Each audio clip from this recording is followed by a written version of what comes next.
COVID doesn't exist in a vacuum. And so they said, let's analyze how the individual states responded. We're fortunate, thanks to federalism, we have 50 different state laboratories to effectively analyze. And they said, okay, let's look at it. They completely evened out the metrics on age because some states are older, and we know that COVID disproportionately impacted the elderly. So even looking at the number of deaths is not always fair because of age analysis and everything else. So they analyzed everything, evened it all out, and gave all 50 states a score based on how they did for health, based on how they did for their economy, and how they did on keeping schools open.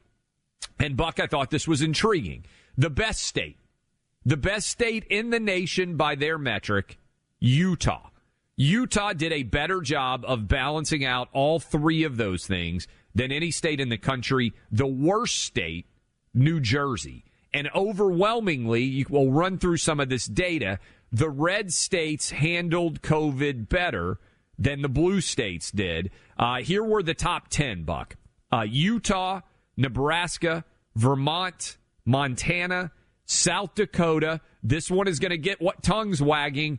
Florida, which is a big state that did really well. New Hampshire, Maine, Arkansas, and Idaho. All right, those were, according to these metrics, the 10 best states at handling COVID. Anything surprise you in those 10, Buck? Nothing surprises. Although they're going to say, just based on who's involved in these studies, it's partisan and we shouldn't put a dollar value on lives. You know, just get ready for it. If we can save just one life, remember all those tweets we got when everybody was shutting down? That theory, by the way, is being put to the test in Shanghai, which we will be talking about as well. Yes. True Fauciism. If it saves but one life, we can make you all miserable. That is on display right now in Shanghai, where they have a lockdown of over 20 million people that is causing essentially a mass mental and emotional breakdown, an understandable one, by the way. We'll talk about that in a few moments, just to give you a vision of why this fight is so important in this country. I would say this about the states that did really well. They are, with the exception of Florida, small population and low density.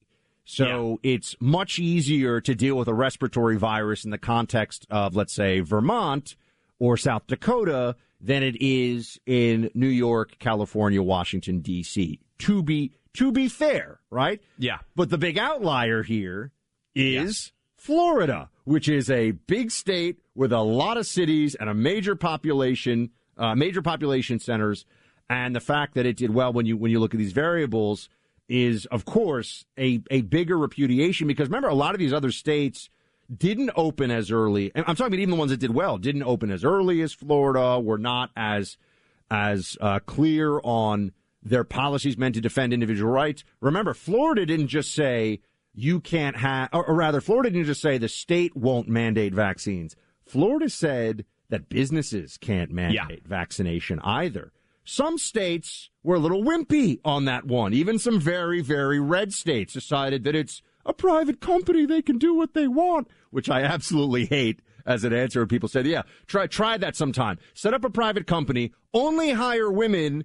Actually, that would probably work. Only hire men. That would not work. And then say it's a private company. I can do what I want. So the reality here, Clay, is when you look at multivariable analysis.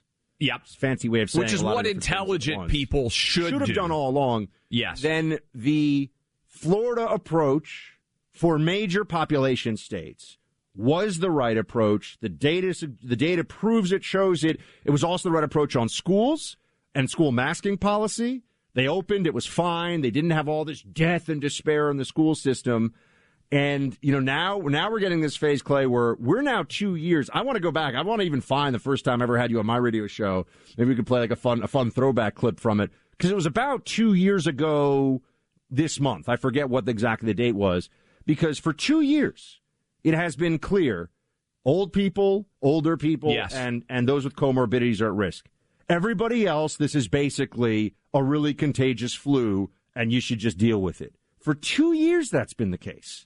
From now.